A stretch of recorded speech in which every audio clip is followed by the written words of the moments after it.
Loss એન્જલસમાં ભયંકર આગ લાગી છે, 25 લોકોના મોત થયા છે. લોસ એન્જલસમાં લાગેલી આગમાં 12,000 જેટલી ઇમારતો બળીને ખાક થઈ ગઈ છે અને અંદાજિત ₹13 લાખ કરોડ રૂપિયાનું નુકસાન થયું છે.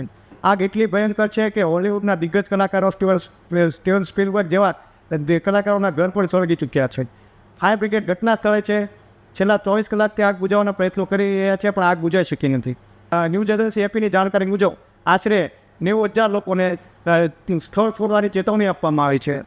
આ ઉપરાંત જો બાઇડને પોતાનો ઇટાલીનો પ્રવાસ રદ કર્યો છે. મુંબઈમાં અભિનેતા સૈફ અલી ખાનના ઘરમાં કોઈ અજાણ્યા શખ્સ ઘૂસીને સૈફ અલી ખાન પર હુમલો કરવામાં આવે છે.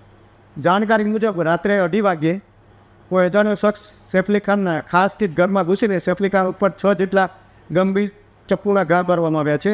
આ ઘામાં સૈફ અલી ખાનને ગંભીર ઇજાઓ પહોંચી છે, જેમાં 2 જેટલા ઘા ગંભીર રીતે હોવાનું જણાવેલું છે.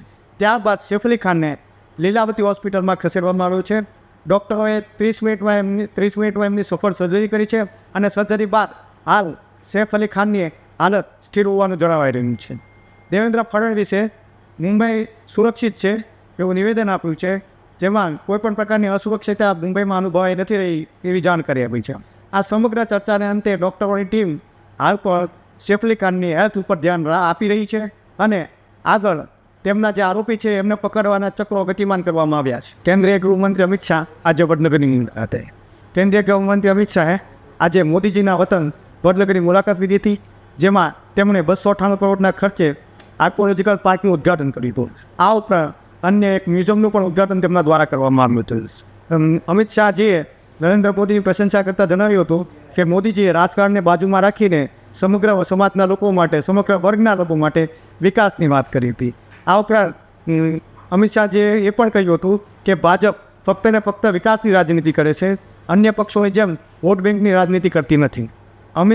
અમિત શાહ વડનગર 2 દિવસ સુધી રોકાવાના છે અને ત્યારબાદ દિલ્હી એક કાર્યક્રમમાં હાજરી આપવાના છે. સુરતમાં પહેલીવાર 2 કબૂતરની પાંખોનું ટ્રાન્સપ્લાન્ટ કરવામાં આવ્યું છે. ઉત્તરાયણના 2 દિવસ પહેલાં પાલ હોસ્પિટલમાં 100થી વધુ ઘાયલ પક્ષીઓ લવાયા હતા, જેની અંદર 2 કબૂતરની પાંખોનું ટ્રાન્સપ્લાન્ટ પણ કરાવાયું હતું. આ ટ્રાન્સપ્લાન્ટમાં એવું છે કે જો વધુ પડતું લોહી વહી ગયું ના હોય અને ઈજા થયાની 30 મિનિટમાં ઓપરેશન કરવામાં આવે તો કબૂતરોના અંગોનું સફળ ટ્રાન્સપ્લાન્ટ થઈ શકે છે. ટ્રાન્સપ્લાન્ટ બાદ થોડા કલાકોમાં કબૂતરો પાંખ ફફડાવા માંડ્યા હતા.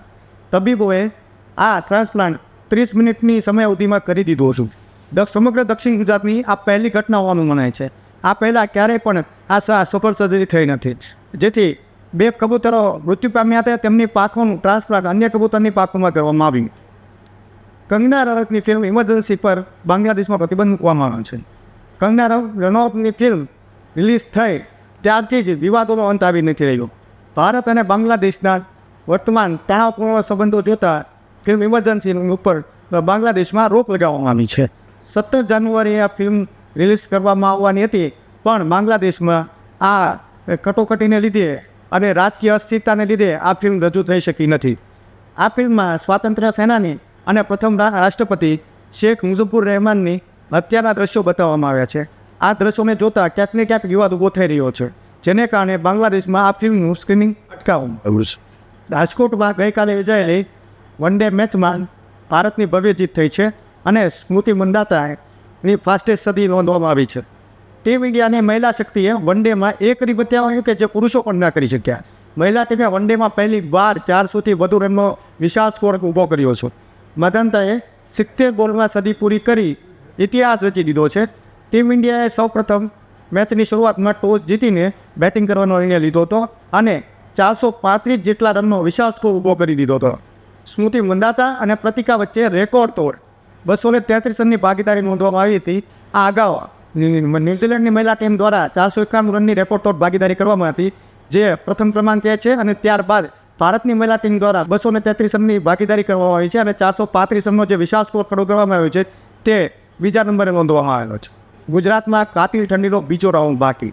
25મી જાન્યુઆરીથી ગાત્રોડ થીજવી દેતી તેવી ઠંડી પડશે તેવી આગાહી રમણીક મામજાએ કરી છે. ગાઢ ધુમ્મસ પણ રહેશે અને કમોસમી વરસાદ પણ થશે તેની આગાહી કરી છે. ખેડૂતો માટે આ વર્ષ ક્યાંક સારું તો ક્યાંક ખરાબ રહેશે એવા સંકેતો પણ રમણીક મામજાએ આપ્યા છે. જીરું તથા દાણા પર ભારે અસર થશે અને કપાસના પાકને સાચવવો પડશે. આ ઉપરાંત પુષ્કળ પ્રમાણમાં ઘઉંનું ઉત્પાદન થશે તેવું પણ રમણીક મામજાએ કહ્યું છે. આ ઉપરાંત ઠંડીની અસર જોતાં અનાજ મોંઘું થવાની શક્યતા રહેલી છે, જેથી કરીને 25 જાન્યુઆરીથી આ ઠંડીનો બીજો રાઉન્ડ શરૂ થવાની શક્યતા છે. આ સાથે આજના સમાચારો અહીં પૂર્ણ થાય છે. ફરી મળીશું નવા સમાચારો સાથે. ત્યાં સુધી આભાર.